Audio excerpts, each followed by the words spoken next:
Good evening, ladies and gentlemen, boys and girls of many ages. We are welcome back because it's 2021. The zero's gone and the one has taken over, which I hope is good, but we will see. So hello. Welcome. It's the Four Guys Roundtable Show. We are back for 2021, better than ever. Some changes coming. We're going to be super duper awesome. I wanted to say something else, but it was going to be very X-rated, so I left it out. Tonight it's Three Guys Roundtable.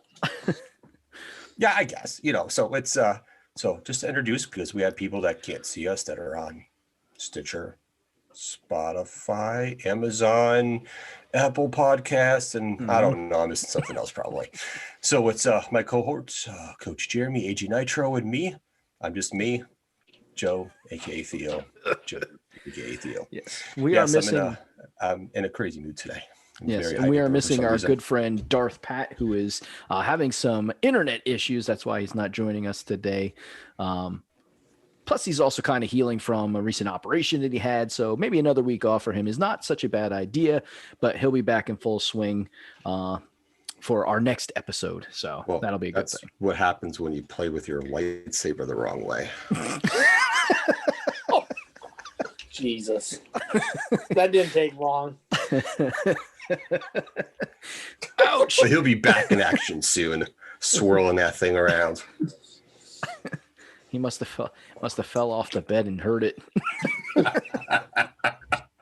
You're staring at the poster for too long. I got it in my eye. Ow, ow.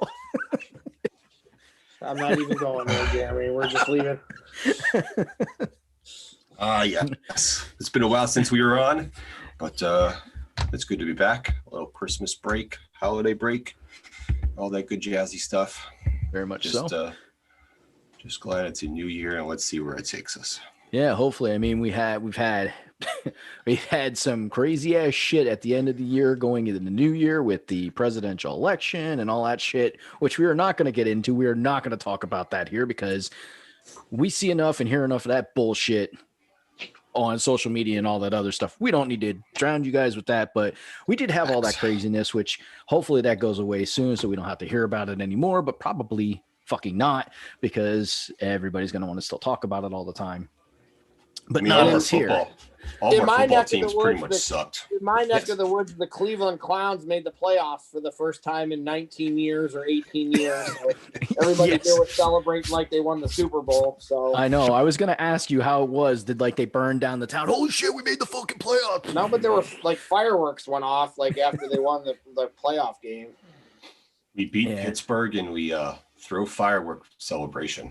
Yeah, and then they fucking tanked the next week. They didn't really tank, but whatever. They didn't play that. They played them tough for the most part. I would agree to that to a certain point. Like, defense hung in there, but their offense looked like they didn't even want to fucking play until the second half, and then all of a sudden they started scoring some points. And I think if Mahomes would have not been in concussion protocol, I think they would have won by 10 more points probably. So and I so wanted that to be a dirty hit because I didn't want to see the Browns win. Anyways, but it was a clean hit. Like you couldn't it didn't look like he did anything deliberate or anything like that, and it didn't even look like Mahomes hit his head on the ground. It looked like he hit his head on his hand when he went down. But they actually said that the guy tweeted Mahomes, and there's it's all good between them. Mahomes has no ill will towards him, and that's good because it's not like when last year in last year's playoffs when Carson Wentz got hit from behind helmet to helmet. And nobody wanted to say that was a dirty hit except for Eagles fans. And come on, man, helmet to helmet, the guy sliding, going down. I'm going to say something inappropriate here. Oh, okay. If somebody cheap shots Aaron Rodgers tomorrow, I'm not going to shed a tear, and I'm going to say, good job. Jesus Christ. Well, we can always expect that from AJ. Yeah. I mean, he doesn't hold back from that. I will be rooting for the Green Bay Packers because of my father being a Green Bay Packers fan. And I mean, he's been a Packers fan since he was little with Bart Starr and, Vince Lombardi as the coach. I mean, I can't remember the last time I referred to them as anything other than the Fudge Packers. Well, I mean, you have a lot of different experience with them because of being a fan of an AFC team and that AFC team playing, your team in that. But, my dad's always been a fan, so I've never had any ill will towards them. Joe actually Bears fan, they can go sit on some fudge. Some dirty fudge. Actually dislikes them more than me because Joe's probably disliked them longer than I have. I'm just a little bit more vocal about it. That's all. Oh yes, our good host, co-host, colleague Joe Theo is a big time Bears fan. Duh, Bears. Fuck the Fudge Packers. Which I must say, I was watching Peyton's Place, and if you haven't watched that, it's actually pretty interesting. And they did an episode in Chicago with the Bears, and they had two of the guys that were part of Saturday Night Live, the super fans guys, because Chris Farley's dead, unfortunately. So they had the two other guys in there, and at the end of the episode, he gets sworn in as a super fan. They like bathe him in some vat of beer or some shit like that. I did see some of. Make him wear a Peyton jersey. Yeah, and then he put on the whole get up. He had a mustache all of a sudden and shit like that. It was kind of funny. Listen, for as much as I hate the Packers, it's hard to be like they not respect them in some ways because they make it to the playoffs when you don't think they will. And they win the division when you kind of don't want them to. So, I mean, it is what it is, but I will be rooting for a TB12 tomorrow and the Tampa Bay Buccaneers. And for me, I'm very torn on the AFC game. Like, I don't have an issue with either team, but this little part of me, for some reason, wants Buffalo to win, and I do not know why.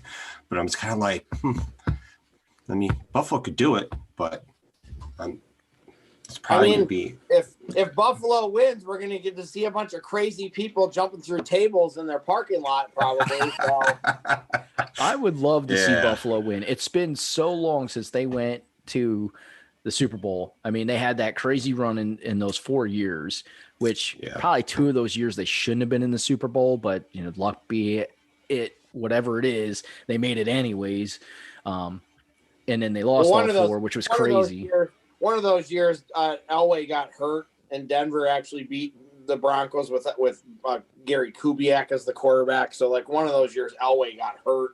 And then I think the Broncos lost that game 14-10. So, like, if Elway had been playing, I'm not saying it could have swung that one of those games. That game could have ended differently if Elway was playing. Yeah, very much so. So it's crazy, and I think that they're like one of those organizations that's due. They're just due to have something good happen for them. It's been too long, and be dominated by the Patriots for like how many years? Oh my God. And that's the crazy thing. You're talking about football and what the fuck happened to that division? Like all of a sudden the Patriots no longer have Tom Brady. And it's like, did we really see are we seeing where the true talent lied with the Patriots? And was it really with Tom Brady and the fact that the system that Bill Belichick created there fit only Tom Brady and he doesn't know how to work with another type style quarterback? Because Cam Newton is not the same type of quarterback as Tom Brady. He's not a pocket passer. He is more of a run and gun type of quarterback. He's a scrub. And well, I think he's a scrub too. But I've actually never liked Cam Newton. I've never thought he was that great of I never thought he was that great of a quarterback, but he should have been able to thrive in New England. Like he should have been able, and I think he got hurt at some point in time during the season for a couple weeks or something like that. He's also been exposed for just not, like you said, Jeremy, I don't think he's that good. He just had a fluke year that year when he had when they went 15-1 and he won the MVP and then Denver beat him in the Super Bowl. Like he's just been exposed now. Yeah. So it's just crazy. He had good offensive weapons around him that year too. He had good wide receivers to help him out. Yeah. I think in 2 or 3 years, I think Lamar Jackson is going to be exposed for not being I don't think he's as good as a lot of people think he is. I think he's overrated too. So yeah, only time will tell because he's he is a very stereotypical run and gun quarterback too. Like he runs more than probably what he should. And I don't know if that's because he doesn't have the accuracy of the arm, because I won't say it's not arm strength. We know he can fucking throw the ball a ton. Like we've seen that, but is it the accuracy that's not there, or is it his inability to read a defense? And that's why he has to run so often. What is it that, it causes him not to be, and I want to say the standard kind of quarterback, but the kind of quarterbacks that are really the elite quarterbacks. Because if you look at the elite quarterbacks that have won multiple Super Bowls and stuff like that, they're not your typical run first, pass second quarterbacks. They are the stand in the pocket, throw the ball, run if you have to, and they read defenses like crazy. They can just pick apart defenses because they know what they are. They know. Yeah, Russell Wilson's the only guy recently that won a Super Bowl. Yes. A little bit more run and gun. He's an athlete. He's an athletic quarterback. Yeah, he's still pass first, run second, though. Yeah, absolutely. And I think Russell Wilson, it's funny because when Russell Wilson won their first Super Bowl, I was like, I don't know about this guy. Maybe he's not as good, but he really is that fucking good. Like he really is that good. And it's just a shame because he probably would have more Super Bowls if he had a better team around him. Like it's like better offense. Yeah. When they had the good defense, that the offense wasn't as good. Now he has actually got some weapons in offense, and the defense isn't good anymore. And there's no doubt they would have had a second Super Bowl if they would have called a different play at that end zone. An end zone play. You think? What the fuck was he thinking calling that play? He wasn't at all. He was being too cute, and he's being arrogant. That's what Pete Carroll does. He lost the national championship game in college because he got too cute and he was overthinking. So he overthinks in that, and he tries to be like, I got to overthink. Do you really have to overthink on the 1 yard line? Put some Skittles in the end zone, and Marshawn Lynch is going to score a touchdown from the 1 yard line on 2 tries. He was the best red zone running back in the NFL that year. You don't think that guy's going to get in on 2 tries? I'll give that guy 2 tries from the 1 to get in. I'll give him 2 tries from the 3 yard line. Fuck that. That guy will plow through people. He was trying to get too cute, and he lost the Super Bowl because of it, and he lost the national championship because of it in college. So so it's just crazy because Russell, like, there's no reason they shouldn't have that second Super Bowl trophy. But yeah, it's very interesting to see how the swung in New England from being a winning team, almost a Super Bowl contender every single year. Even when they were having bad years, you never knew if they were going to make the Super Bowl or not, because as long as they got in the playoffs, it was dangerous. Well, yeah, as long as they had Tom Brady, they were dangerous. Game time when the playoffs come. Yep. And then Tom Brady leaves. Bill Belichick brings in another quarterback who's talented. I never say he's as talented as Tom Brady. That's no way freaking close. But still has talent, but cannot reproduce the same results. And what's really interesting is he was able to do it with backup quarterbacks. He was able to produce results with backup quarterbacks. Matt Castle. Come on, Matt Castle. That's the guy I was thinking of. I was going to bring it up. The dude who went to the Vikings for that huge-ass contract. Oh, man. Was it Matt Castle? I don't think he went to the Chiefs. Well, no. The year Brady got injured, he tore his knee. They still won 11-5. Was Castle the quarterback that year, or was it somebody else? Or was that the year they used 2 different quarterbacks? Didn't Garoppolo play? Yeah, Jimmy Garoppolo played at one point in time. Yeah, I just don't remember who won that year. And then somebody else played for like 2 games too. So like it's just, I don't know. Brady's. It took me probably for a long time. I said Montana was the best quarterback, but I don't think there's any doubt that Tom Brady's the best quarterback I've ever seen. I think he's got 6 rings, and he doesn't lose. When he loses in the playoffs, you have to work for it. Like he does not they don't roll. He doesn't roll over and play dead. He doesn't get blown out. They're never out of games, and you just like.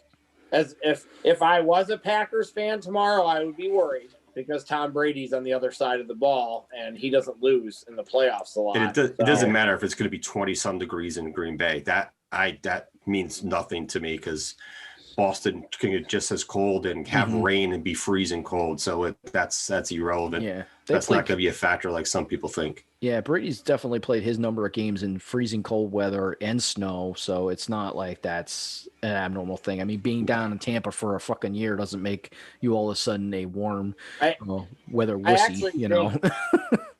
the minimal fans that are going to be there, Lambeau is not a fun place to play when the idiot fans are there, and that because the fans aren't really going to be there, that takes a same thing with Kansas City. Kansas City's like the loudest stadium in the NFL when it's full.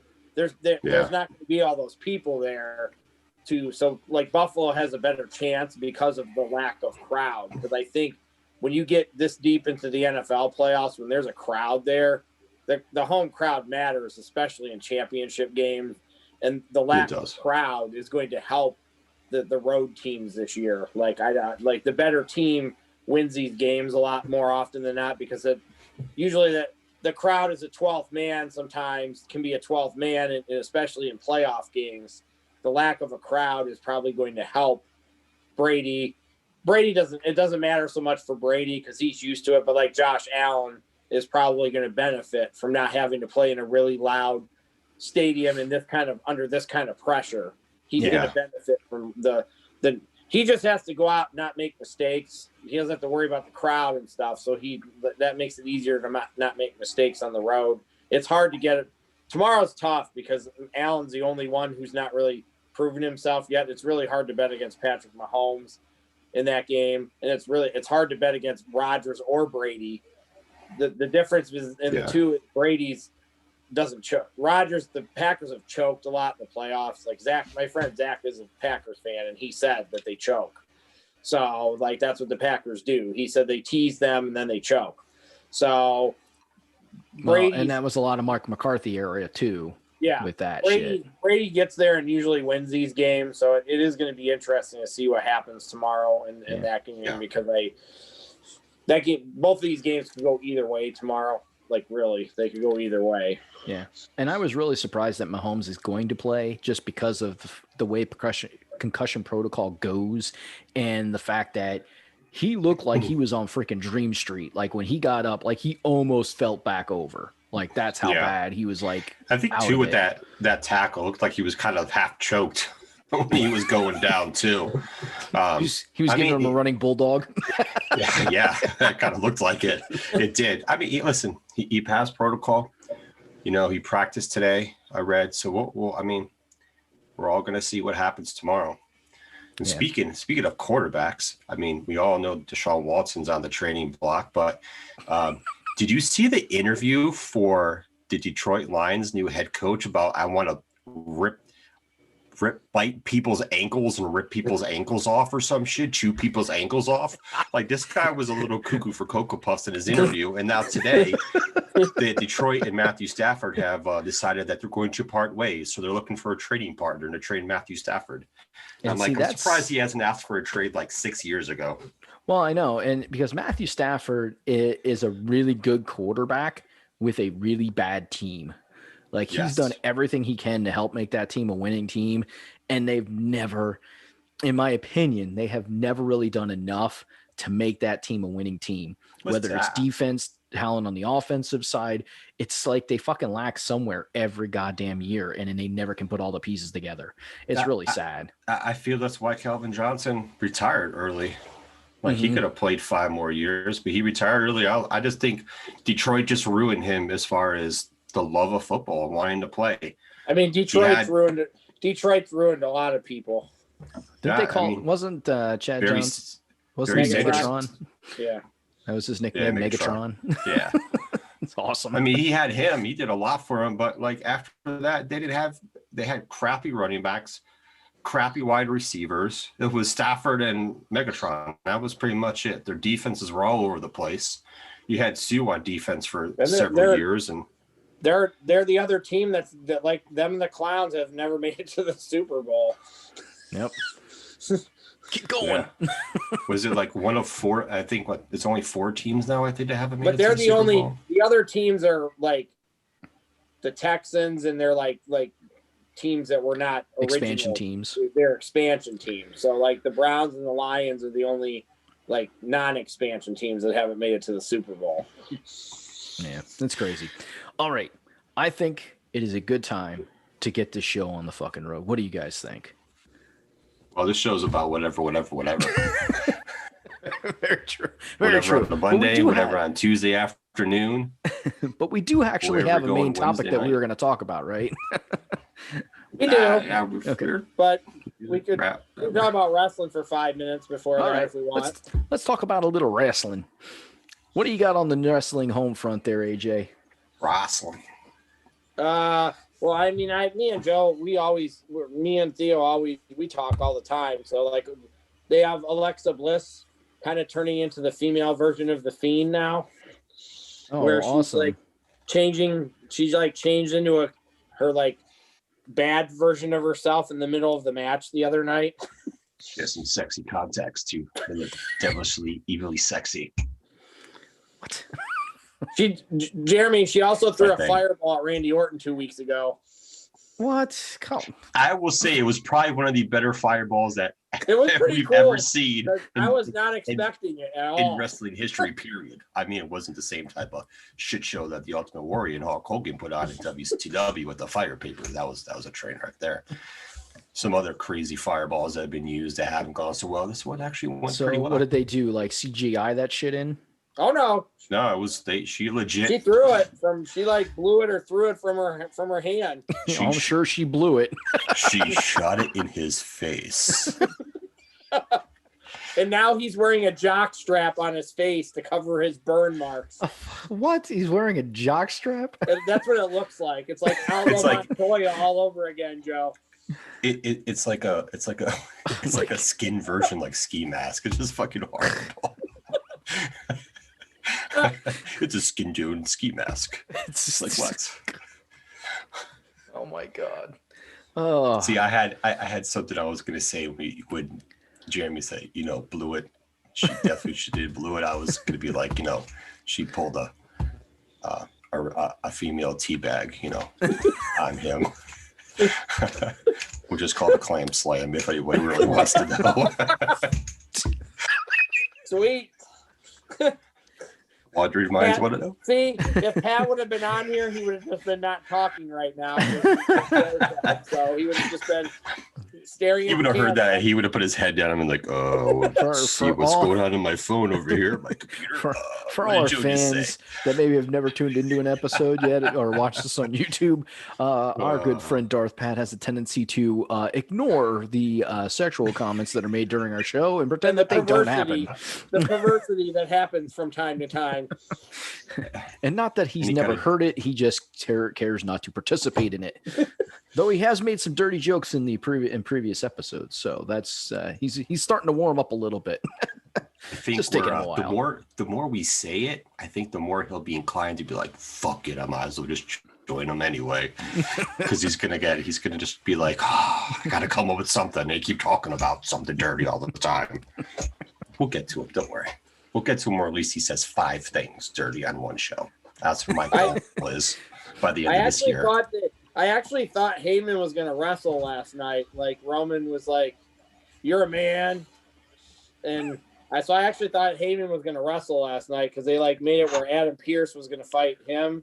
And Heyman actually Heyman's always good on the mic, but Roman's like, "Tell him, Heyman." And Heyman's like, "I'm from New York. I'll whoop your ass." It was funny. It was definitely funny. What were they going to have him dress up like a greased pig? Like, what the fuck? Well, their whole storyline right now is that they like Roman basically. This is the best version of Roman Reigns, hands down, Jeremy. This is Roman. It took them 6 years to figure out Roman. Right. He is so good as a bad guy. He's good on the mic. All of a sudden, we've all thought he was not good on the mic.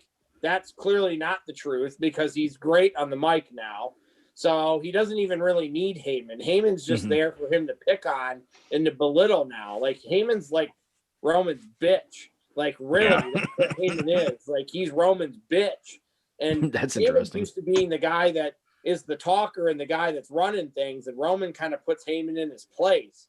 So the storyline that they had recently, Jeremy, was they did this like gauntlet match, and me and Joe were excited because Nakamura made it through the whole gauntlet match, and then they fixed it so this guy Adam Pearce, he's like the guy that runs Raw and SmackDown, he's like the head guy in charge that we see on the camera. They made him win. Like Roman wanted him to win because Roman had issues with him, and Adam Pearce used to wrestle in like ROH and stuff like years ago, so he can go. He's just older now, and I don't. So last week they were doing a contract signing. I saw for this the match between Adam Pearce and Roman Reigns at the Royal Rumble. Yes, I saw that. Pearce got one over on Roman. Mm-hmm. Yeah, I saw that he got over on him, and because of the stipulation that if like, I'm not able to go. Yeah, he's like, old injury, and he's like, standard WWE contract, card subject to change. So then, so it's like a bad dubbed over movie. His lips are moving, but there's no sound coming out. It was awesome. And so then that was the whole thing last night. Then Heyman was like, I'm going to wrestle. And then he was walking up the steps and he fell twice walking up the steps. And he's like, card subject to change. So they were like playing that storyline last night. Mm-hmm. But I think Owens and Roman are going to kill it at the Rumble. That very much potentially could be the best match at the Royal Rumble. So because the two of them have kind of chemistry, and we know the match with Drew McIntyre and Goldberg's not going to be special. So. Big clusterfuck. Yeah. That match is going to last 5 minutes if that. Yeah.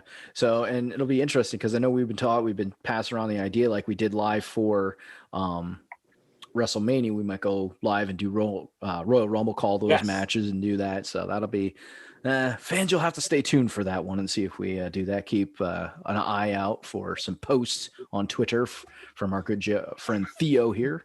Whether I'll we go be live posting or not. on this week. We go live. live. All right, now we can roll into the. All right, we want to roll a big fat one. Oh, wiki. Get our roll. We're gonna get your roll on like the big timers. So Theo, what are we going to talk about? What is our real main topic today? We rolling in my 6-4. Da, da, da. I don't remember all the lyrics of that song, but it just popped in my head. That was still good. That was good. Are we going to regulate? Wiki. Huh? Are we going to regulate? Yes. Mount up. Regulate. As long as it's the rap from the 90s, not 2019. Oh my God, no. So if that's giving you any hint, fans, we are talking about rap music. We're talking about some rap, because some country rap. One of the things that all three of us have, and which is good, which for those of you that are watching and listening, this topic is not a Darth Pat topic. So, he's okay and he's good with us doing this because of the fact that he doesn't have anything that he really be adding to this anyway. So, but the three of us, we all, and AJ probably more than anybody, we've grown up on rap music. It was part of our day-to-day listening. For me, I probably started listening to rap music when I was probably about 9 or 10. Yeah. 9 or 10. So, and you're a couple years older than me. So, and I'm guessing Theo probably around that same time too. Yeah. I would say crap. Yeah. Thinking like crap. Oh, how long? 10. What the fuck grade was I in at that point? I don't remember. Mid 80s. Mid 80s. It's better. It's easier, I think, put a timestamp on it that way. I'd say mid 80s. Yeah. I might have been 11 because of the fact it was probably around 88, 89. So I was, 10 or 11. Yeah, 88, 89. And 88, 89, I think I was in middle school. Yeah, because for me, it was MC Hammer. Like the first time I heard MC Hammer. And then, he had Vanilla Ice. Baby. Yeah, Vanilla Ice, baby. You had, and then I remember my very first rap album. And it wasn't anything hardcore or anything like that. It wasn't like NWA or something crazy like that. My dad would have whooped my ass because of all the bad language in that. But it was Tone Loc Loked After Dark. Nice. That was. I had that tape. I had that yes, tape. and for all those young listeners out there, we hit it on fucking tape. You may not even know what a cassette tape is. Cassette tape, baby. Get that pencil out to rewind that fucking cassette tape. Boombox. Yes, a boombox. We were not rolling it with iTunes and fucking all these streaming medias and all that shit. We didn't have to music that. on our phone. Oh, we're losing Joe's head. His head's going away as he's moving around. Yeah, I was looking for something like the big old cassette tapes with the wires and the big poofy foamy earphones that were on them. Which is funny because as we sit here and we're talking about rap and we're talking about, the things that we grew up, the big headphones, like those went out of style and then these came into style. Now the big poofy or big the Beats headphones are back. They're all coming back. Like that's a new thing. Yeah. Like, listen, guys. Sorry, guys. That's not fucking new. That's just really old. That's what we used to wear. I think for me, now a lot of them they're wireless. We had wired ones that had really long wires that stretched across the room. Yeah, that's that. You go to walk away and you're like, oh shit. Your fucking head snaps back on the floor. We also had records. We also had albums. Some vinyl. Yeah, yes. Vinyl, baby. Some 45s. My one brother wanted to be a DJ at one time, and I remember him having a whole collection of like different rap albums and New Kids on the Block and all that kinds of shit that you would play at any kind of party and stuff like that. Doo-Doo Brown was one of the albums that he had, which I can't remember the guy who did that song, but man, I remember that song. Doo-Doo Brown, the brand new brother in town. Come on, that was like a classic one, but so I'm gonna just throw this out there. Favorite era of rap music? Like, what was your favorite era? I'll go with mine. Mine was definitely 90s rap music. Was like that, like 88 to like 99. Like, I couldn't think of something that era was just huge. Well, because that's when we got NWA, and like you got NWA was good too. You got NWA like at the end of the 80s and beginning of the 90s, and then at the end of the 90s you got like Master P and his posse and his way of selling all those records and his little group, and then you even got some of the stuff with like Juvenile and like them, like that whole the money. So like you got a couple of different, like by the end of the 90s it was about these labels having like 15 artists on their labels. Like Master P had like 15 people on No Limit Records. Yeah, it was crazy. I think the first like rap music, like Run DMC was big in the 80s. Oh yeah, awesome. I listened to them. My friend Marcus, listened to them. But the one group that really caught my attention, I just liked everything they did, was the Sugar Hill Gang. Like their beats and everything like that. I was into them a lot. I liked their music. Sugar Hill Gang was the first tape I bought as far as rap music. Two Live Crew was another one. Yes, I was really into Two Live Crew. Nasty as they want to be, baby. My mom and dad would not buy me that tape, so I had to borrow it. So my friend, somebody at school, Joe.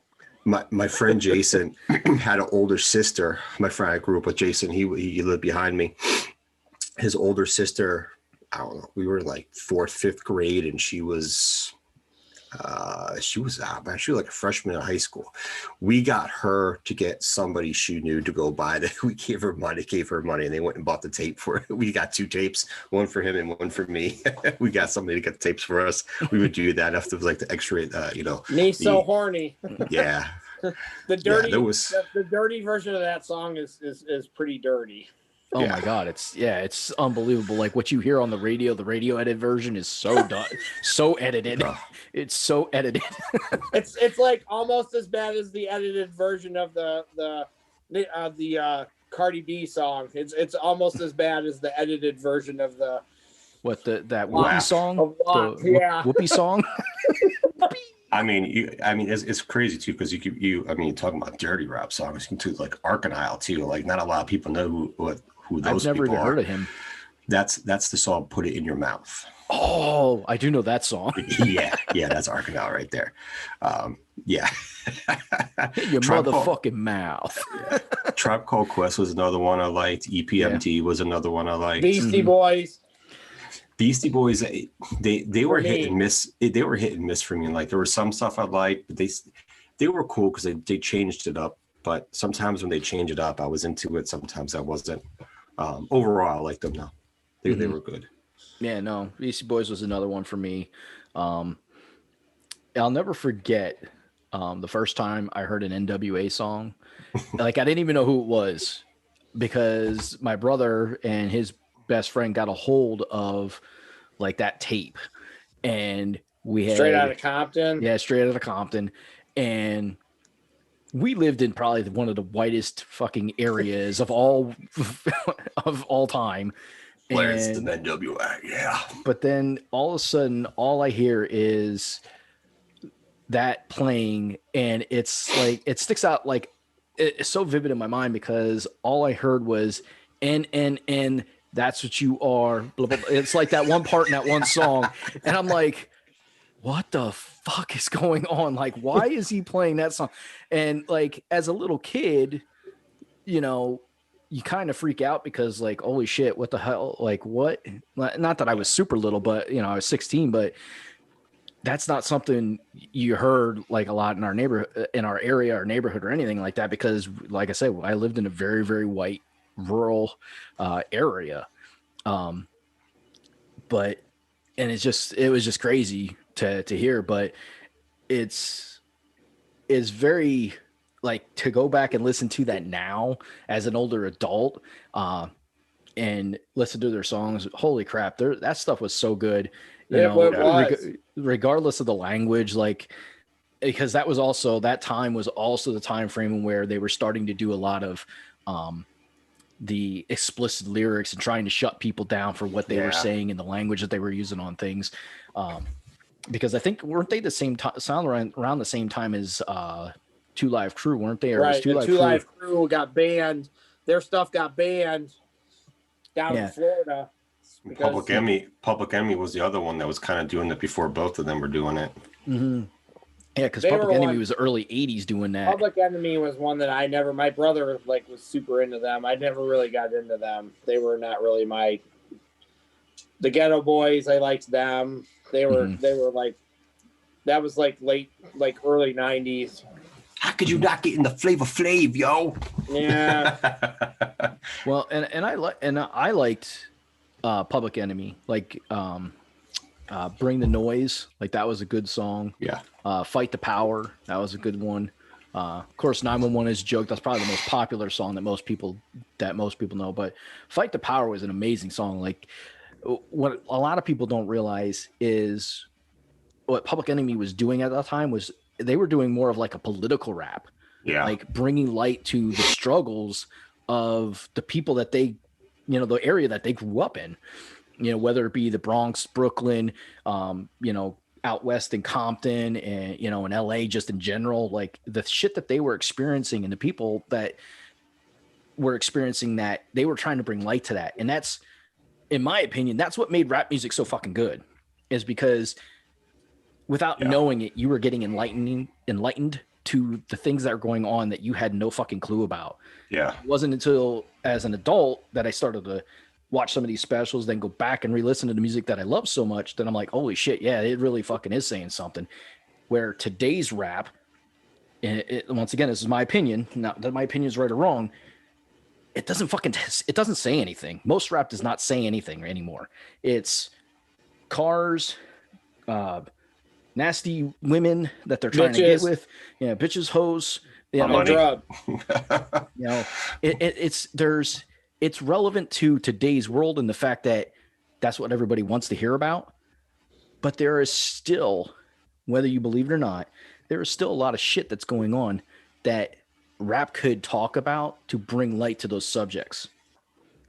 There's always going to be those struggles that are going on for people. So why aren't they talking about those things in rap music and trying to still use that platform?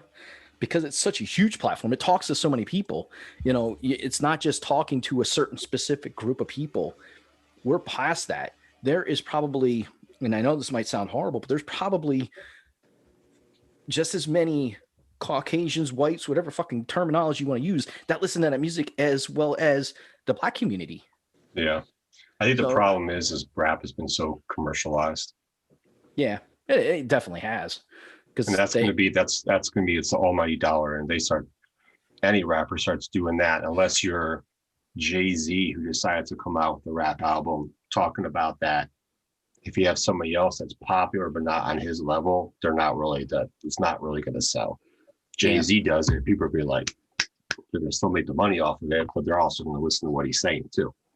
Mm-hmm. You don't have that rapper right now that's got that clout. That's got that kind of clout. Other than Jay-Z, there's not really anybody that. I mean, and you can't. I mean Eminem too, but no one's gonna listen to Eminem in regards to like that type of subject. No. I mean, people probably just. I watch a lot of different YouTube videos with podcasts with rappers on there, and there's a lot of good, rappers used to be used to do it and all that. And there's like people out there that still do it, but it's so like localized. There's like a dude in Chicago, Zvo. He's really good. He just hasn't gotten like a record because he doesn't want to be. I mean, I'm interpreting he doesn't want to go like commercialized. He wants to be out there, but he does that. I followed him. He raps about stuff that's going on in the city of Chicago, stuff that's going on, in the world, in the United States and all that jazz. So he has a following, but you're not really going to see it go to that next level because you're not going to make money commercializing that. That's why it's going to be a flip flop. That's why I liked Wu-Tang so much, because other than Method Man, I felt like the rest of them were kind of they didn't want to be commercialized. They were fine being the tier below where they had their fans, but they didn't need to have every single song they came out with played on the radio and stuff. So that's why I liked Wu-Tang so much, because I felt like they were always floating around just under the radar. Wu-Tang forever. They sell a bumper sticker that said that, Wu-Tang forever. The Wu-Tang is another one. Like, they were so different from most rappers. There were some rap groups which were usually like maybe 3-4 tops. Then you have Wu-Tang that comes out with 9 fucking guys, and they're like, what the fuck? Like, it just blew the doors off. And I was listening to one of their songs. I think it was off of the Wu-Tang Forever album. There's no fucking hook in it. There's no hook in that song, in the one song. It's all fucking 9 guys rap a verse, and that's the song. Like, I was like, holy shit, they just did a whole rap song and didn't have a hook. Like, Triumph. There's no hook in Triumph. That's what it was. Yeah. They all rapping that, and you're right, Jeremy. There's no hook in that song. They just take their turn. Yeah, I was like, holy shit. And it's a fucking great rap song. Oh yeah, that's one of their best rap songs ever. Triumph. Like, that song is fabulous. Like, I remember the video. I remember ODB's like crawling up the side of the building at the beginning of the video. So yeah, it is. It's extremely good. Oh, videos. Yeah, MTV ruined that for us. We don't get videos anymore. Music videos? What's a music video? You have to go to YouTube to find their music videos, because they still make them, but they're only on YouTube. That was like, what was it? I saw a commercial the other day. Oh, it's like MTV's 40th anniversary. Thanks for the 14 years of music videos. Like, 14 years. I mean, it's true, because after that they went to reality TV, and oh my god, they destroyed our minds for that shit. Just another thing about Wu-Tang real quick. I don't think the RZA gets enough credit for how good of a producer he was. Like, he's like not somebody that comes up when people talk about Timberland and all these like great producers. The RZA's name doesn't come up, and I think he should, because Wu-Tang made so many albums. If you count all the side projects and stuff, he produced like 40 something albums probably that were tied to Wu-Tang. I don't think he gets enough credit for how good of a producer he was. Yeah, he was extremely good. And that's probably why, right there, what you just mentioned, because everything was tied to Wu-Tang in some way, shape, or form. Like, he didn't, and I could be wrong, and people want to fact check me, whatever they want. I don't believe he did any did very, very little outside of Wu-Tang. Like he didn't produce other people, where Timberland and other guys like that, they produced so many other people and they had those hit albums.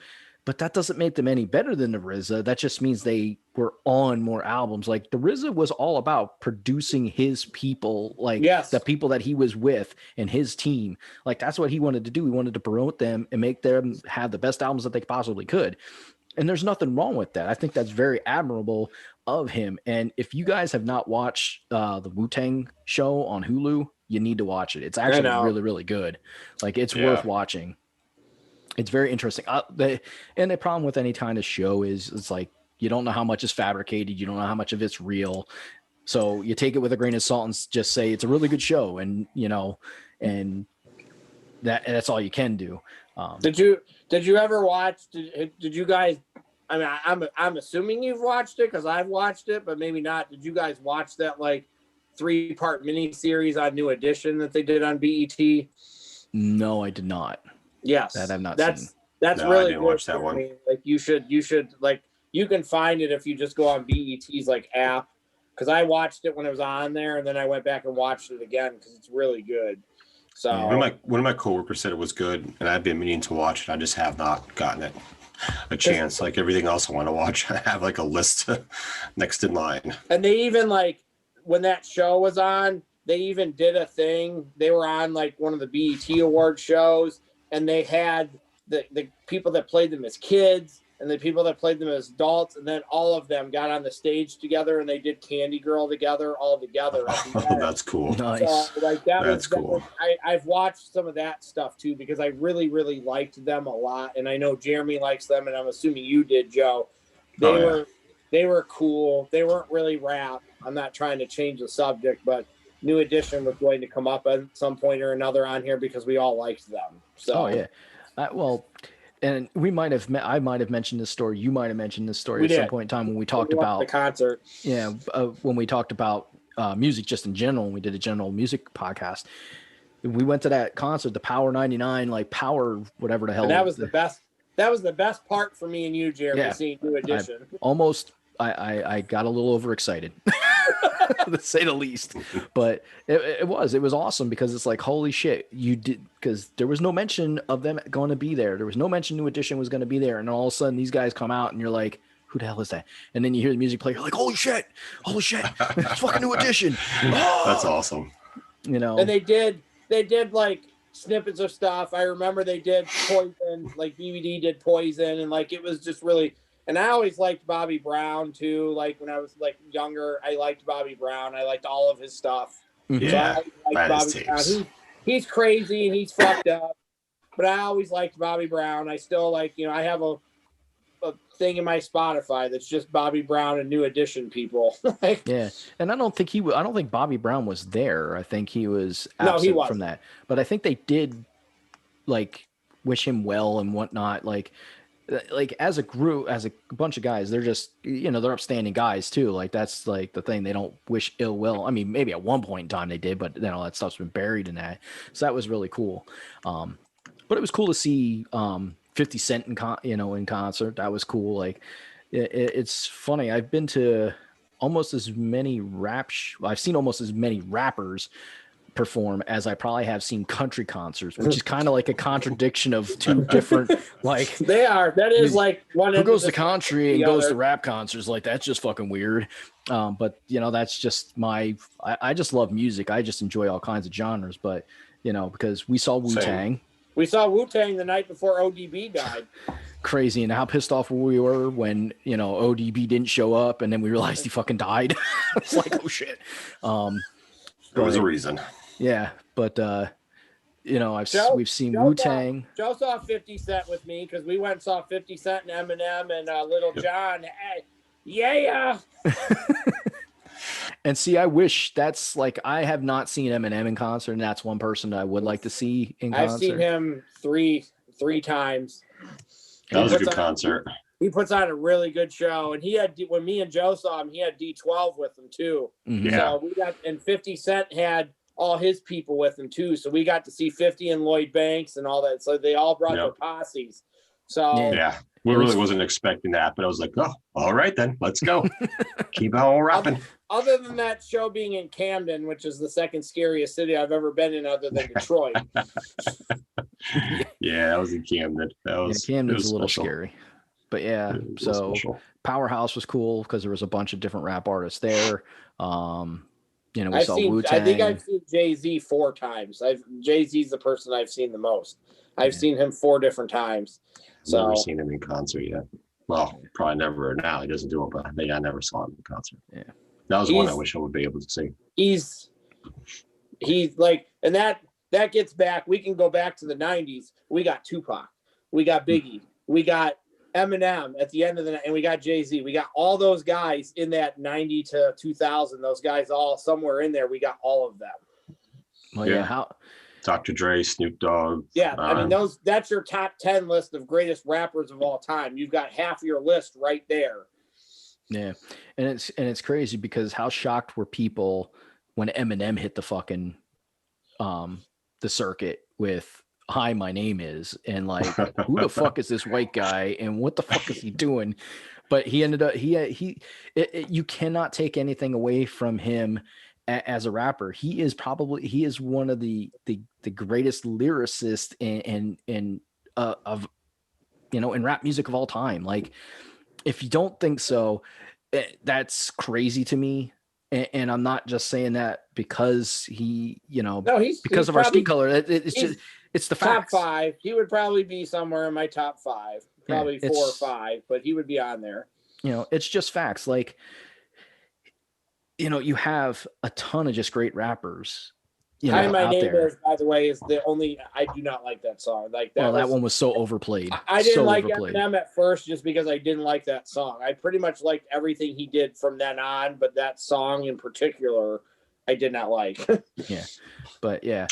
So if we want to say greatest of all time, which I mean it's a debate no matter what you do, but it is. Jay-Z is probably, if you think about lyricists, you think about longevity, impact on the rap music itself, Jay-Z's he's got to be one of the top 2. Like, and he doesn't supposedly. I don't know. Things may have changed with him, but for a long time he didn't write anything down. Like, he did everything like just from his, like, he didn't write stuff down, and like they said everything he was doing was like kind of on the fly with him.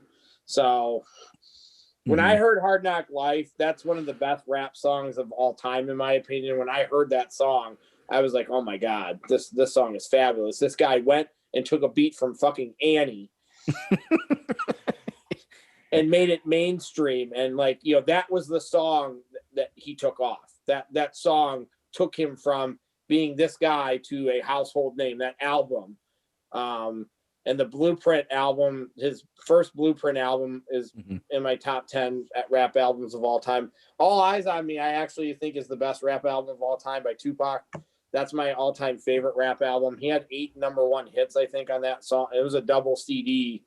So that's probably the best rap album I think I've ever heard. Yeah, I don't. And I like All Eyes on Me, but there's, besides the radio songs, the songs that got played on radio, like a lot of the other stuff is not like stuff that I didn't really care for it, and that's just a personal preference. So, but I can see why you would say that, just because if I was going into it just to listen to it and like didn't have personal preferences on the kind of rap songs that I want to listen to, because I'm like that with all my music. Like, there's certain type of songs that I'd like to listen to, and those are the ones that make me, like things more than others. It probably is one of the greatest rap albums put together. I mean, how do you put a double CD out with, I think there was at least 15 songs per CD, so you're talking at least 30 songs, and all them be decent songs, if not really good songs, So Wu-Tang Forever, that's a double album, and that's a really, really good album. Biggie's Life or Death. DMX's first album is really good. 50 Cent's first album is fantastic. 50 Cent and DMX, each album got worse. So their first ones were good, and then each one to me got steadily worse. So like 50 Cent's first album was so hard. It was like the hardcore rap. And then he started making the Candy Shop, and he started doing that like bubblegum crap that I don't really like. That was more for like club music. That was like club music. The ladies are gonna get on the dance floor, and the guys are gonna see the asses shake, and the guys are gonna that's about. But that's about. DMX and 50 Cent are similar to me because I think their first albums were like top-notch stuff, and each one, they weren't bad, but each one, like one was a 10, the next one was a 9, the next one was a 7. Like their albums, like Rough Rider Anthem by DMX is probably my favorite DMX song, and I still bump that song to this day and get excited when I hear it. Ice Cube's another one. Yeah, good stuff. I liked Ice Cube a lot. I liked Ice Cube a lot too. I have a lot of his stuff. Today Was a Good Day, I think, might be my favorite Ice Cube song. And mine is Check Yourself. That's probably my favorite Ice Cube song is Check Yourself. Yeah. That was a good one. I saw the first concert I ever went to. I saw DMX, I saw Method Man and Redman, and I saw Jay-Z. So that was the first concert I ever went to. So I got to see DMX do Rough Rider Anthem, and I got to see Jay-Z do Hard Knock Life. Second concert I went to was Ice Cube and West Side Connection with Eminem and Snoop and Dre. So my first 2 rap concerts were pretty high quality people I was seeing right out of the gate. And that was right when Eminem just had hit the scene. So this is like early Eminem. So, but it was just I was like, how do I get better than this? Because then I went to see like Rough Rider, Cash Money, and Cash Money showed up late, and all they did was have nasty girls on their doing back that ass up. Like they just had big booty hoes up there shaking their butts. So sounds about right for that era. And like Cash Money was funny to me, like because I liked them, but you could tell, like if you go watch like their first like couple videos, they're like on shitty cameras in the projects in the middle of nowhere, and then 2 years later, all their videos have cars in them and hot girls, and so you could tell they made it because they went from filming in the hood in the projects under the fucking bridge on the highway to spinning cars around and doing all like I thought it was funny with them specifically because you could tell in their videos like when they had made it. Yeah. Well, yeah, Manny Fresh with that one song, Big. Like that song is just like that's a really good song, but it's like I put that shit on Dubs. Like he's talking about everything he put on Dubs. Like that was just like, oh boy. And if anybody's not sure what Dubs are, those are 20-inch rims. Like those are Dubs. There's some rappers who call rims blades now. Let's see now. They've been doing that. I'm sorry, not now, but that's another one, blades. So, I think another people like you talk about rappers like who can rap lyrics and all that. Common, KRS-One, and Rakim were very good in regards to that. Maybe not as mainstream for their music, but they were very good at their craft and very good at what they did. They had very, very good songs. The one song that I always can remember from KRS-One is Flavor in Your Ear. Like that's the No, that was Craig Mack. Oh, that was Craig Mack. I'm sorry. Yeah. KRS-One. Let me rewind. KRS, there's one KRS song that I know and I can't think it now. I'm not gonna be able to think of it. Shit. I'm not good at remembering song names, so shit. I'm gonna have to look it up. I gotta look it up now. I hear it in my head though. So I know what song you're gonna say. They were really good with lyrics and telling the story when they were rapping. That's always caught my ear, I should say, listening to those guys. And then like I really liked Busta Rhymes because he raps fast. Like Busta Rhymes was the first rapper who like rapped really, really fast. He raps so damn fast and so like clear. Like it's not like mumbo jumbo shit. Like he just fucking raps and you can I like Busta Rhymes because I thought Busta Rhymes was unique. He was definitely he was different. He was his own person. He didn't really remind me of anybody else I had ever seen before. His videos were goofy as fuck. it was like in the 90s, it was like his style and his crazy music videos, like it was him and Missy Elliott. Like those two were like the male and female version on each side. Missy Elliott a lot too. I really liked Missy Elliott. I've always liked her. So. Mm-hmm. Yeah, Missy Elliott's awesome. So I think it Sounded the Police is the song that I'm thinking of. Yeah. Sounded, yeah. That's what it is. Yep. Yes. Yep. So I don't know why I put Craig Mack out there, but I mean that's still a really good song. Flavor. That is a good song, Jeremy. Yeah. Did we like P. Diddy or not? See, I do and I don't. I was always indifferent with him. Yeah, there's certain stuff that I liked from everybody. Like he really didn't come up with a lot of original stuff. That was the only problem with him for a long time. And he was in the era of when that was really, really big, the sampling era, in mainstream rap music. That became a big thing because if you've never studied the history of rap, that's where rap really came from. They sampled music and then they rapped on top of it. Because rap wasn't always with an MC, it was DJs, and they would find obscure records and fucking loop them on a beat, and eventually an MC came around and started rapping on them, and that's really how rap was born. Like there was a really good like miniseries that I watched, or documentary, whatever you want to call it, docuseries, you maybe call it that, called The History of Rap. Which kind of takes you from, wow, now I'm hitting my mic. It takes you from the beginning, like when rap really started in New York, the birthplace of it, all the way to current. The one thing that I didn't like is that they didn't mention Eminem at all, which was kind of weird because he was a pretty integral part in the rap game when he first hit the scene in like that first 2 years. I thought the history of rap was the thing that Jimmy Fallon and Justin Timberlake did on the Jimmy Fallon show. No. That would be terrible. I think they did do something but I think they've done 3 of them, and they've actually been pretty entertaining when they've done them. They've actually done a pretty good job of like hitting the highs and the lows of it. I'm just joking, but I remember the first time Nicole showed me the first one, and I was laughing as I watched it. I'm like, you know what, this is pretty funny. So this is pretty entertaining. Clearly, Jimmy Fallon and Justin Timberlake like rap music too. Yeah. So, Fuji's another one. Lauryn Hill, we got out of that too. I like Lauryn Hill a lot. Yeah, and Salt and Pepper. Pepper. Yeah. The only thing, so I have one thing that I'm indifferent with Lauryn Hill, and it was just a comment that she made because it didn't make any sense to say it. Like, the comment that she made was like she didn't want any white people to buy her album or some shit like that. And that didn't make any sense to me because why wouldn't you want everybody to buy your album? Why wouldn't you want everybody to enjoy your music? Like that doesn't make sense to me.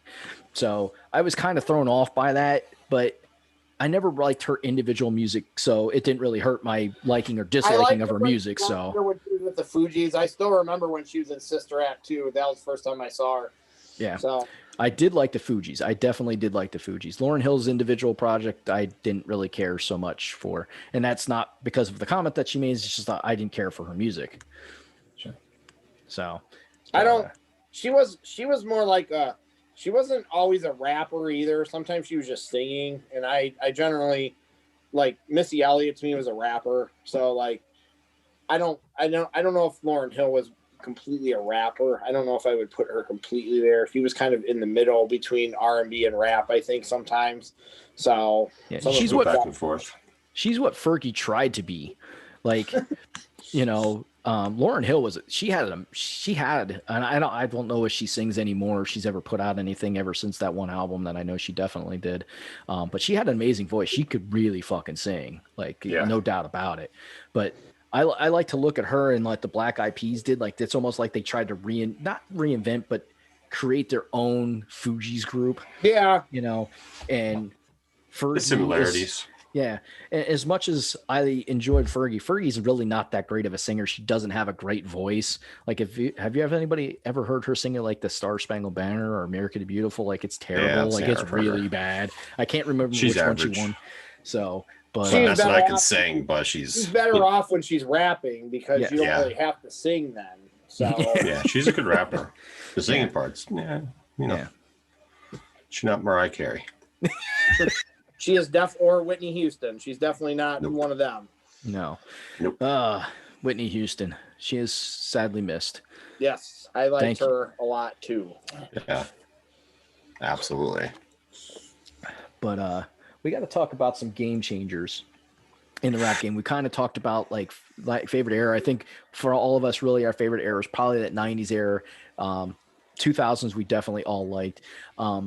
Early 2000s. Don't go too far. No. Yeah, no, don't go too far 2000s. because you get to 2010, and by 2010, I think the rap game is completely lost what it used to be and what we grew up on and what we really enjoyed about rap music, and turned into something fucking completely different with fucking mumble rap and all these other kind of, we're making up our own rap shit. Shit doesn't make sense. There's not a lot that happened between 2010 and 2020. I don't like a lot of stuff. We did get Nicki Minaj, and I do think Nicki Minaj is very talented, and I do like her a lot as a rapper. Yeah. So, there's a couple here and there, but nothing. Things, like, I don't listen to a lot of stuff. I still like ASAP Mob, and there's a couple of rappers. Like, I like, what's his name? No, I'm having a brain fart. So there's a couple of, but there's not a lot that's gone on in the last 10 years that I'm like, oh, I got to have this guy's stuff. I got to buy this guy's stuff. Yeah. If it's not ASAP Rocky or ASAP Ferg or somebody from there, or like Machine Gun Kelly when he was rapping, now he supposedly thinks he's an alternative singer, so now he doesn't rap anymore. So, well, yeah. Speaking of Machine Gun Kelly, my daughter likes one of his songs, and I was like, "This is Machine Gun Kelly." I'm like, he's not doing a rap song now. I don't like that guy. I don't at all. But and here's the thing that really made me realize that rap is not what it used to be, and they're really just trying to make it whatever they want it to be, and not keeping some of the roots and changing and evolving it, because every music's got to evolve. It can't just remain the same all the time. There's got to be evolutions in it. Yeah. But when I saw an interview with Lil Yachty, and they said, do you have like respect, or I forget exactly what the question was, but it had to do with like respect and for old, for the guys that came before him, and and rap itself. And he pretty much said no. And they said, okay. He said, okay. They're like, okay, well, you say you can rap, so let me drop a beat and I want to hear you rap. And he's like, nah, man, I ain't gonna do that. I ain't gotta do that. Which just tells me he really fucking can't rap. And that he probably has to sit down and fucking write a whole song out, and then somebody makes a beat for him, and then he's got a rap song. And that's sad. Like, that's not being, in my opinion, that is not a lyricist. That is a songwriter. That is fucking completely different than rap. Rappers, they can't true freestyle. Rap artists, they can freestyle, and they are what is called a lyricist. Like, they can put rhymes together, and that's why I said that Jay-Z's probably one of the greatest is probably, if not the greatest, maybe number two, because of the fact of the word combinations that he put together and the wordplay that he used was fucking off the charts. Like, you just didn't hear people put together words like that. And I know there's a lot of people that I've never probably heard their songs and stuff like that probably could be better than Jay-Z. But if you want to talk about somebody who's been commercialized and that you got to hear a lot of his stuff, Jay-Z is one of those people. Yeah. Jeremy, if you've not heard anything by Jack Harlow, I like him. No. So he's a white rapper. He has a couple of songs like that, What's Poppin', and then Tyler Hero. Like, he's got a couple of, and he's not real like hardcore, but I still like him. So he's like somebody that maybe when you get a chance, find a song or two by him and see if you like him, because you might like him just because he's actually a little bit more mellow. I think he's kind of not super hardcore, but I like him. Okay. So he's somebody that's kind of newer on the scene that I've like, okay, I like him. He's not bad. Cool. No, I'll definitely you'll have to text me that name, because there's no way I'm going to fucking remember that shit. No, I will. I mean, I can text you the links to the songs even on Spotify or whatever. Yeah, do that. I'm more than willing to check it out because I would love to hear some newer rap artists that remind me of kind of the stuff that we really enjoyed, or at least something that's up to date, like modernized, but still has those roots. But I had mentioned we should talk about maybe some game changers, and I think that's a good place to go. So who's got a game changer? Like I already have one in mind. I mean, Eminem was a game changer for sure. So. Oh yeah, no doubt. He brought a whole new group of people into rap music.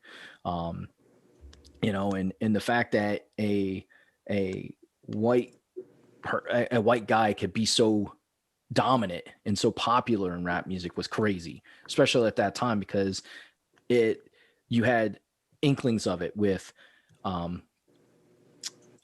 Ice Cube, not Ice Cube, wrong person. Vanilla Ice had ice in the name. Vanilla Ice, you had a hint of possibility with him. You had House of Pain, who Cypress was like Hill. No, Cypress Hill. Those guys are not white. Yeah. Be real. What is it? Damn it, I can't think. Be real. It's Be Real. He's Hispanic, actually, I believe. But you also had what the hell was that group? They were like One Hit Wonder Snow. Yeah, One Hit Wonder Snow. But there was also one, and I can't think of the damn name of the group. They were a group. It was two guys. The one guy had glasses. The one guy had a cane that he walked around with. Third base. Thank you. That was the Weasel. Another one hit wonder. So you had it like inklings of, okay, there are white people that can rap, but it was still a predominantly black culture thing. I like House of Pain a lot, guys. I like Jump Around is one of my favorite rap songs of all time too. I love House of Pain. Mm-hmm. So no, they definitely, and Shit Kickers, that's another good song. But like I said, you only had inklings of the potential that, you know, white people can do this. You know, white people can do this. And then Eminem comes on and you're like, holy fucking shit. Like, not only can he rap, he's got really good lyrics. He's, you know, he just kind of had that whole package. He had a little bit of ghetto in him. So I mean, he grew up in Detroit in 8 Mile area, like probably one of the in a shithole of shitholes, you know? Yeah. So it's not like he just came from a good neighborhood and like was a white guy that could rap. He grew up in that lifestyle, you know. And I mean, how good is the movie? I mean, we know how good 8 Mile is. That was basically his life story. So I mean, that movie's fantastic. Like it's awesome that Falcon played Papa Doc. So that's Falcon from Marvel played Papa Doc. So yes, now that you just said that, I'm like, oh shit, that is. Yes. He played Papa Doc in 8 Mile, and he played Tupac in Notorious. So Falcon's made his way around the rap movies. He definitely has. So, you know, you have Eminem, who's definitely a game changer. NWA was a crazy game changer. Definitely a game changer because they made the gangster rap, the hardcore rap. Yeah, they brought that to the mainstream radio where more people could hear it. I mean, it was not every station played it because of the content, you know, but it was there, you know, and it changed the game. Like that was the almost the birth, so to say, of the gangster rap. Oh, and Joe touched on this earlier because 2 Live Crew is a game changer too. When you're 12 and 13-year-old and there's a song that comes up that got explicit lyrics in it, you wanted that. Mm-hmm. You wanted that because that was the cool stuff to have. If you had that stuff, you were cool. If you had Milli Vanilli, it didn't matter. But if you had the because I had Milli Vanilli, I'm making fun of myself. But if you could get your hands on the 2 Live Crew or the Fuck the Police, then you were cool. So yeah, I mean, they made people want their albums by the explicit lyrics at that time. People wanted that stuff because it was different. And the thing is, like, NWA went here, but then the people in NWA, once they did their own stuff, and then it went up here. Because the beginning of the 90s, when Ice Cube was doing his thing, Dre was doing his thing, and then Dre brings along Snoop into his group, and then Snoop does his own solo thing. It was just like boom, boom, boom, boom. Like I said, if Eazy-E hadn't died and they had gotten back together, who knows what would have happened? Yeah, because I mean, we know, from Dre's songs, that he put that to rest, like that beef that he had with Eazy-E. Yeah. Because it's really funny because when I can't remember the video for the song, but there's a part where they're making fun of Eazy-E. Oh yeah, that's Dre. Dre That's Dre where he's holding up the sign, "We'll rap for food." Yeah, that was definitely a shot at Eazy-E with that song. But speaking of Eazy-E, I came across, and I kind of mentioned this before we went onto our show, but "Give Me That Nut" is that song. Like these nuts, baby. I only remember hearing one song from Eazy-E. So when this, like, I put on Spotify and I put a 90s rap and this song came on, I was like, what the fuck is this? Oh my God, it's Eazy-E. And this song's fucking awesome. Like it's one of those dirty songs, and it's all about him, having sex with women and and trying to bust the nut. And it's really, really, really funny to listen to, but it's a really, like, the beat is really good. It's sweet. And that it kind of reminded me of there was a song by Too Short. What the hell was the name of it? Davy Crockett.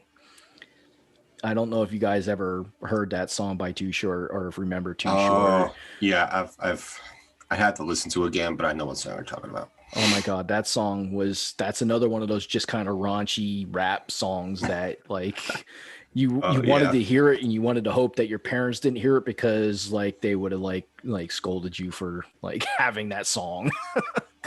That was another song about sex and women's parts and shit like that. Anything that Two Live Crew did was about sex. Yeah. And that there was an NWA song called Automobile that's fucking hilarious, where that's filthy. Yeah. I think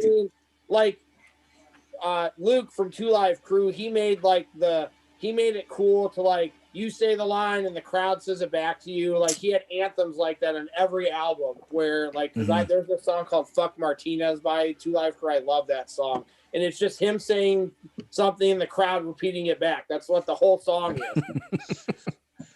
Good stuff. I mean, the other thing too is, those late 80s rap groups kind of helped other people. Biggie was a thing. Biggie was very good. Here's another one who could definitely freestyle like a motherfucker. And he put out good music, and it sucks because, him and Tupac, it's weird. Like, I know a lot of people who love Tupac. I like Tupac as well, but I just don't know. I've listened to all of his music, all of his old stuff too. People think he's really good with the lyrics. I think he's good, but I don't think was better than Biggie as far as the freestyle lyrics and stuff. There's definitely people on both sides of that. Yeah. And I know we talked about this the last time when we talked about music, because that was like the question, Biggie or Tupac, who's better? And I'm on the fence. Like, I can't choose. And it's crazy because we got them both at the same time. Yeah. And then within a year, 6 months, they both were gone. Like, and that was fucking crazy too. Like, to have those years and whatnot. Well, Tupac was rapping for longer than Biggie, so I think Tupac we got for like 3 or 4 years. I think Biggie was less like mainstream, and he was less. So the only album that I didn't like, that I didn't really care for, and I have it, which is kind of interesting, was Machiavelli, Tupac's alter ego album. Like, that was that's not bad. It wasn't bad, but it wasn't as good as the Tupac stuff, like his stuff that he did under his Tupac. There's a beat from that Machiavelli album that Eminem and Busta Rhymes, they and 50 Cent took that beat and they fucking tear Ja Rule apart or whatever. Like, there's yeah, no, what you're talking about. The Hail Mary remix. That's what it is. They took the beat from one of those Machiavelli songs, and that might be the best diss thing I've ever heard, because they fucking tear Ja Rule apart. And Busta's like, fucking him up, and then he's like, now I'm going to return to my usual self. So when Busta's pissed, then somebody fucked up when Busta's pissed. So well, yeah, they all, like, there was a time and period where I think pretty much unless you were on Murder Squad, or Murder Inc. Sorry, Murder Inc. See, I do this all the time. I fuck shit up all the time. That's what we're here for. We just... But unless you were part of Murder Inc., you did not, like, there was, it seemed like every rapper hated Ja Rule. Like, they're like, fuck Ja Rule. He's a piece of shit. Like, all he does is the fucking raps with the chicks because that's how he makes his money. Because 50 Cent did his music too. I listened to Ja Rule. Ja Rule for a period of time, so I'm not going to say I didn't, but he definitely... He had good club music too, you know? He definitely burned a lot of bridges, and like I said, pissing 50 Cent off and pissing Eminem off, everybody's done that. But when Busta gets on a song and tears somebody up and says, now I'm going to return to my usual self. Yeah. Well, it's funny. It's very rare he does that. It's funny because 50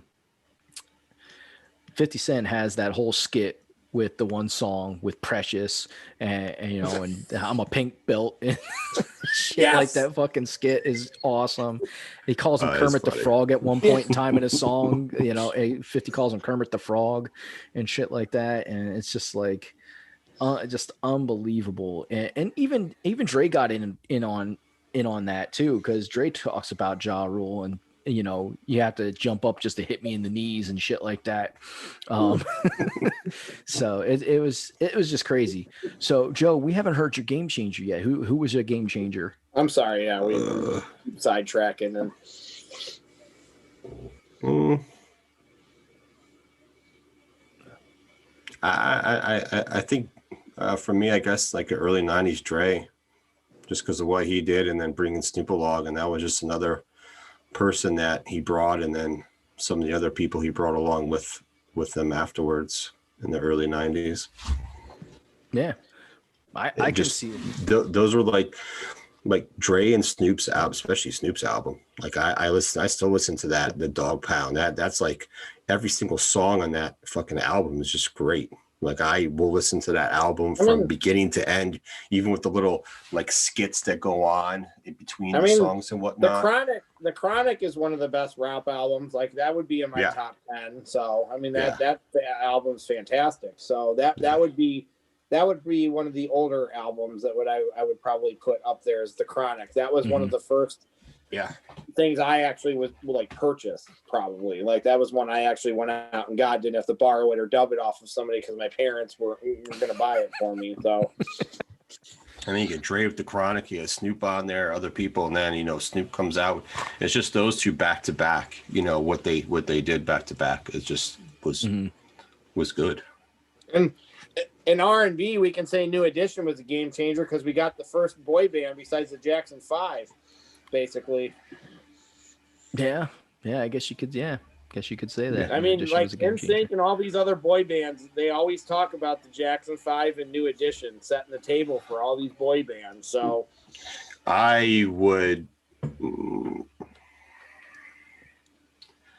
It's New Edition and Boys to Men, and everyone else is below. Hey, I'm not going to disagree with that because I love both of those groups, Boys to Men. And I mean, the guy from New Edition found Boys to Men, so like, I know that's like a Michael Bivins to me. Then so it's New Edition and Boys to Men because Boys to Men did a lot more for a male group than in that time frame than I think NSYNC or all those other ones did, because they lasted only a couple years and then they were gone doing their separate ways. And you get Justin Timberlake having a good solo career, but Boys to Men had a shitload of fucking albums. That's fine. Like I said, the Jackson 5 is usually the first. Yeah. Oh, well, yeah. I mean, yeah. Well, and it's what's really Jackson funny 5 to me. New Edition, Boys to Men. If you want to put in that order, that's how I would put it. None of those three groups that you mentioned are ever referred to as boys bands. They're not. No.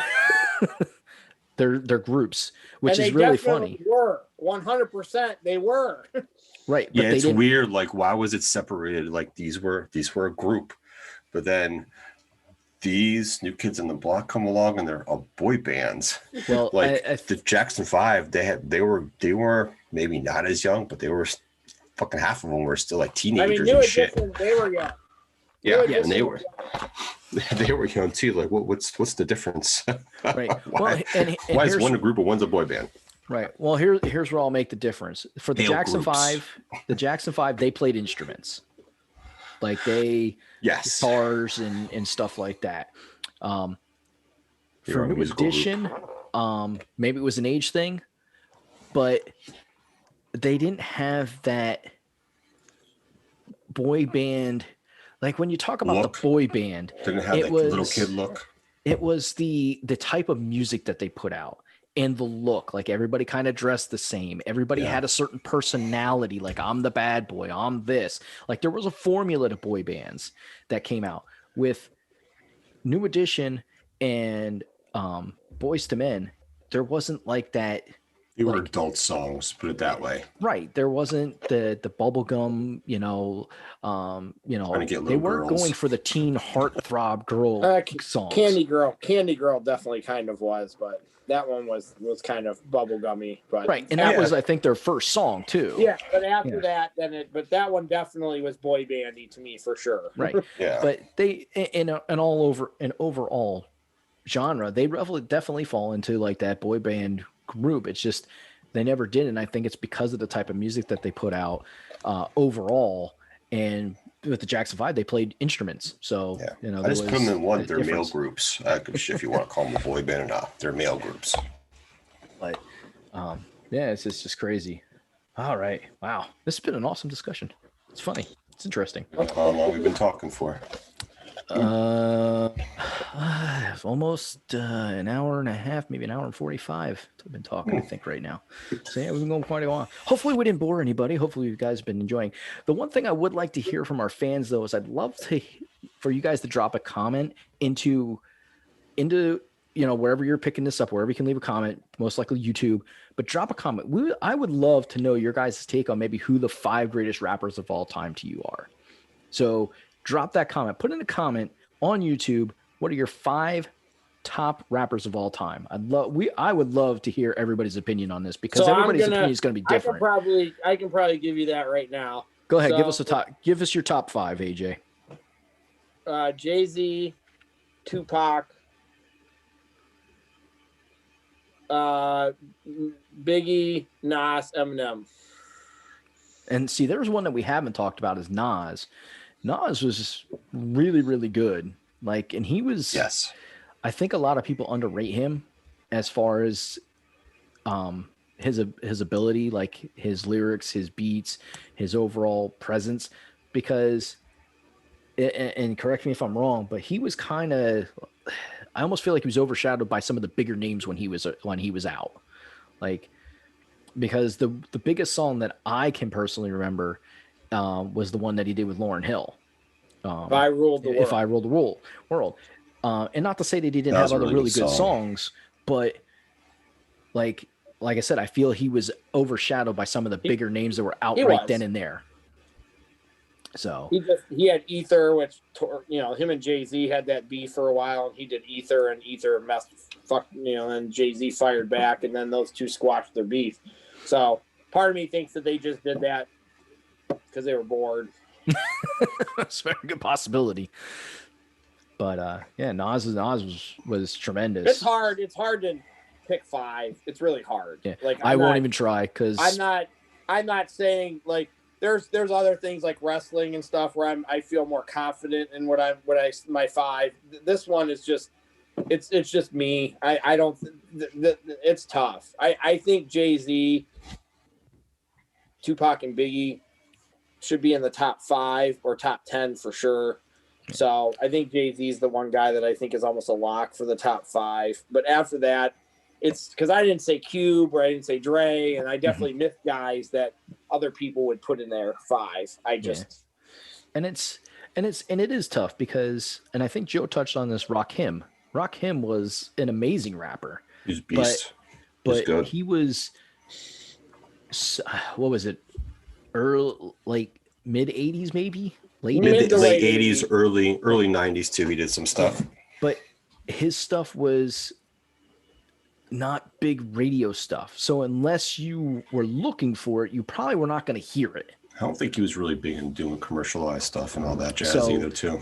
Because I remember a couple of his songs. I mean, not that I can rap them off the top of my head, not that I'd even try, but I remember some of his stuff, and it was really, really good. With Eric B. and Rakim that did "It Takes Two to Make a Thing Go Right." That was them.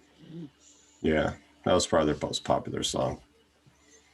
Yeah, so it's just.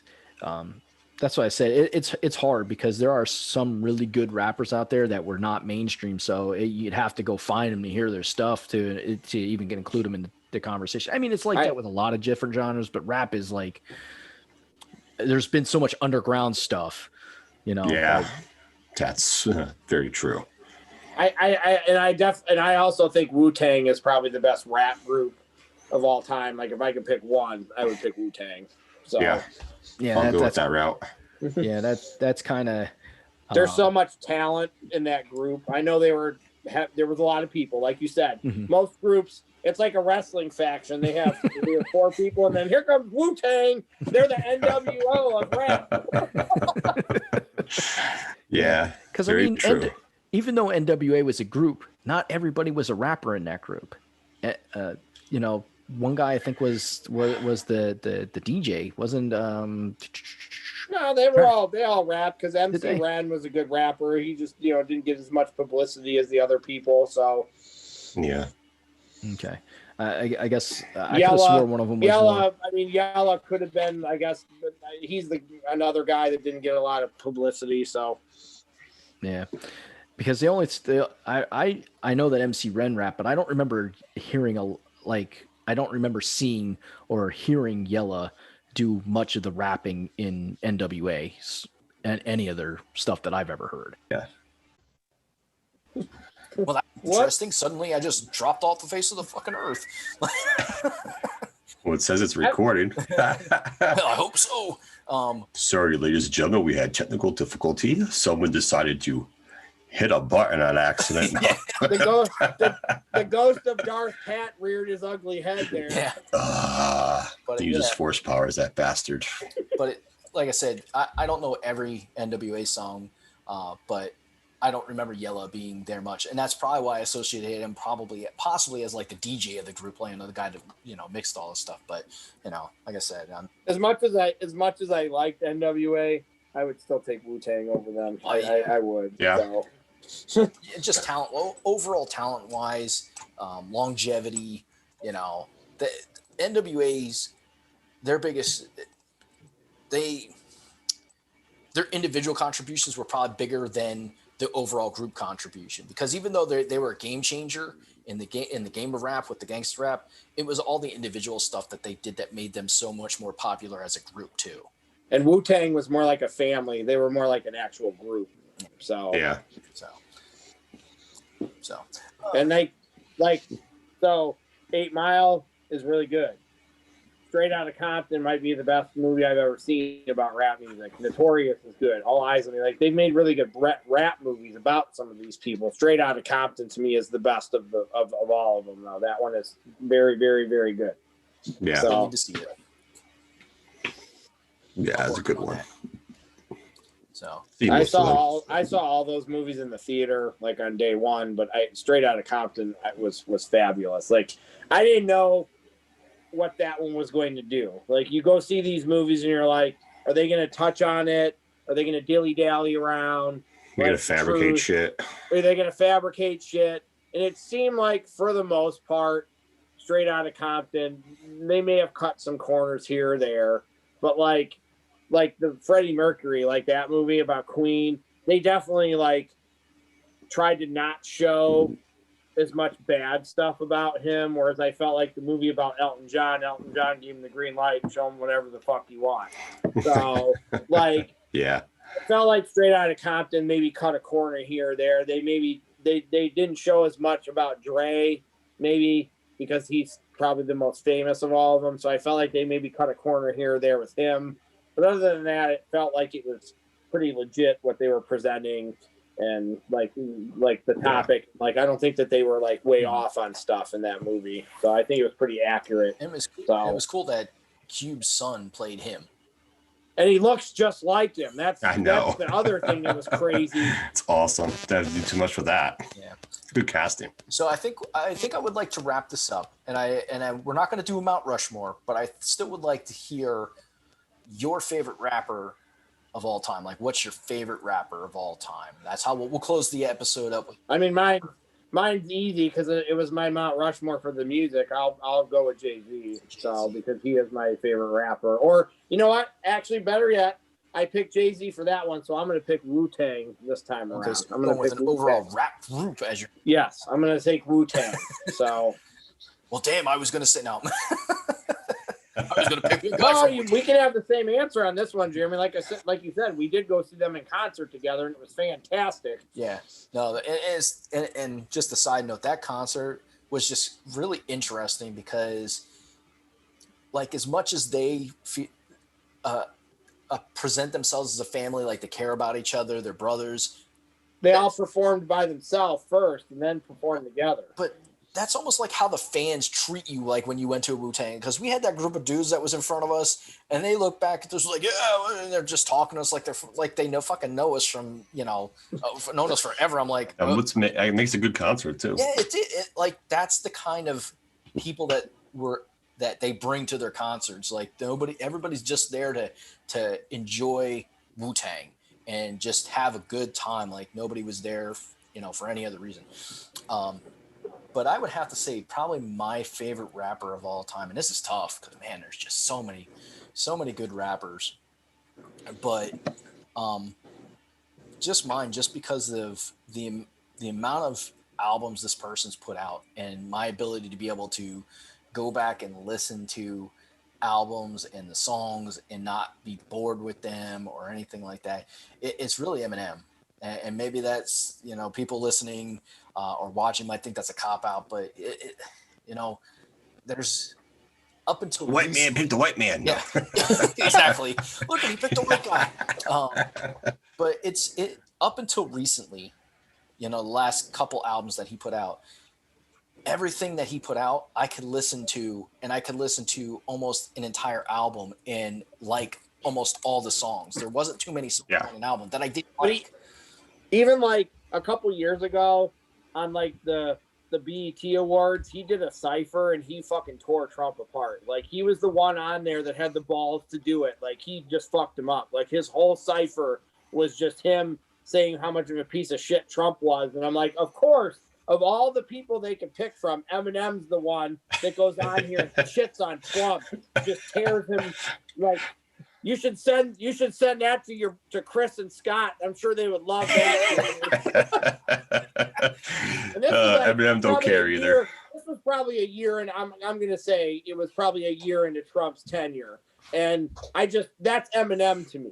Like he would be the guy of all the people they could pick.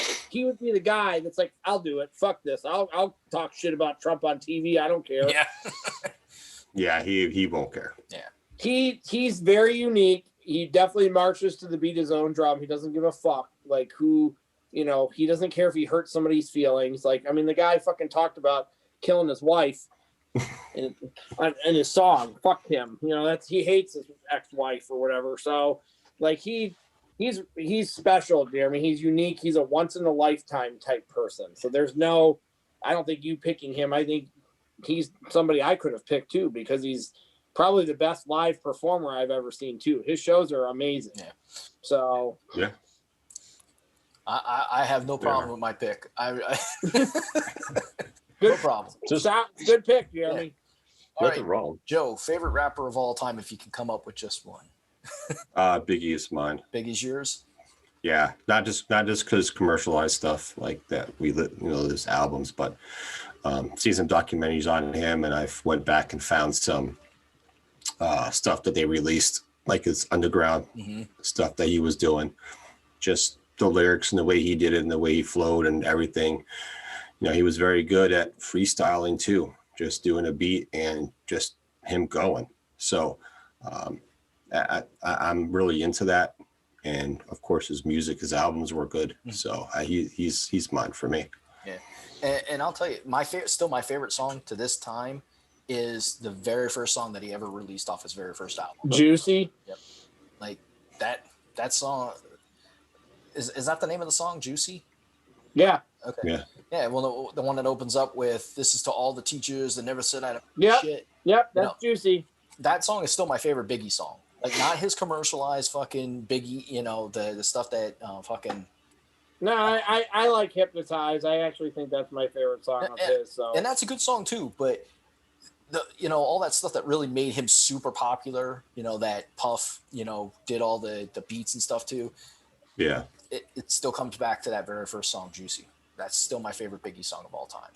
Yeah, I can't, it's hard. Like, I can't pick one that I really like, because there's, out of his albums that he made, like, I like a lot of the songs on there. I always used to go back and, this is funny.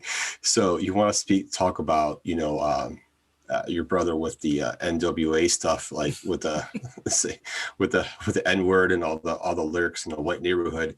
I used to one of my coworkers, when I had a system in my car, he was going to a community college, and I used to pick him up sometimes when he needed me to. So I go in there and I have my system blaring, and I have 10 crack commandments on my system. I love that song for some reason. I don't understand.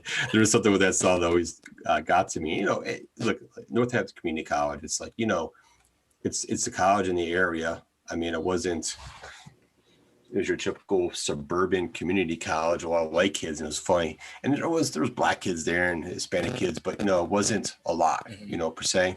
So it was a lot of, like the hippity, or the preppy white kids, me rolling in my car and playing 10 crack commandments to pick up my friend. It was great. Some of them were like, yeah, it's cool, man. And some of them were like, what's that shit you're playing there? So it was funny. I just love going through the community college playing that song all the time. I because I like the video, I like The Sky's the Limit, just because they're little kid versions of themselves in the video. I always thought that video was cool because of the way they made that video. So yeah, that was another cool one. Again, videos. We don't get those these days. When videos were actually when they were a thing that you could actually see without having to go to the internet. Yeah, I mean, we could do a whole show about music videos. There's been so many awesome music videos. Shit. Hit me, baby, one more time for sure. Oh my God. Why? Because that made every guy want to see their girlfriend in a schoolgirl outfit. Yeah. Quite possibly. Facts. Not gonna lie. If you said no, you would be lying. So yes, you would be. Don't go there, because that's what I thought. I even think Darth Pat would say yes to that one. So yes, I hope he would. Oh, damn it. Though we were talking about something that Darth Pat really doesn't probably have any interest in talking about, he is definitely sorely missed, and we can't wait to have him back on the next episode. But we are going to call it a day or a night or whatever time it is, wherever you're hearing this. But we do want to thank everybody for watching and tuning in and listening wherever you're catching this. We greatly appreciate it. We do this for you guys. We do this for ourselves.